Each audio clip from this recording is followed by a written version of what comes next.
In case of charging by polarization, it must be noted that no net charge can be produced. However, the electric force of the charged rod would have some effect on the insulating material that would cause slight separation of positive and negative charges in the molecules of the insulating materials. So first of all, charging by friction. Static electricity. Electricity that consists of isolated motionless charges such as those produced by friction is called static electricity. Today's topic is Coulomb's law. Under this topic, you will learn how do we calculate electric force using Coulomb's law. Then we will compare electric force with gravitational force and see an example as well.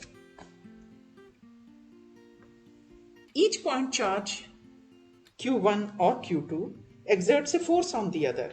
Regardless of whether the forces are attractive or repulsive, they are directed along the line between the charges and have equal magnitudes. The electrostatic force that stationary charged objects exert on each other depends on the amount of charge on the objects and the distance between them. Experiment. Why do metals conduct electricity? Electrons in the outer orbits experience a weaker force of attraction to the nucleus than electrons do in the inner orbits around the nucleus. This is in general for all the atoms, either they are conductors, metals or non-metals. Then what happens? Consequently, the valence electrons, that is electrons which are in the outermost valency shell, they are dislodged more easily than the inner ones.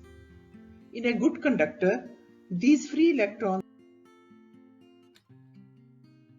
Welcome to my channel. Today you will understand the basic properties of electric charge. There are two kinds of electric charges, positive and negative. Like charges repel each other, whereas unlike charges attract each other. Now, another property of electric charge is that electric charge is conserved. A solar cell transforms light energy into electrical energy. This happens because atoms in the solar cell release electron as a result of absorbing light. This movement of electron causes one terminal of the cell to become positively charged and the other negatively. So you can see field pattern due to two parallel metal plates in case of finite field and in case of infinite field. In case of positive charge, as already I have mentioned, that field is radially outward, and in case of negative charge it is radially inward. Lines of force start from positive charge and they end at negative charge. In case of finite field, you can see that field lines are straight and parallel to each other, and they originate from positive charge and end at negative charge. In case of infinite field, the field lines are parallel within the plates, but at the corners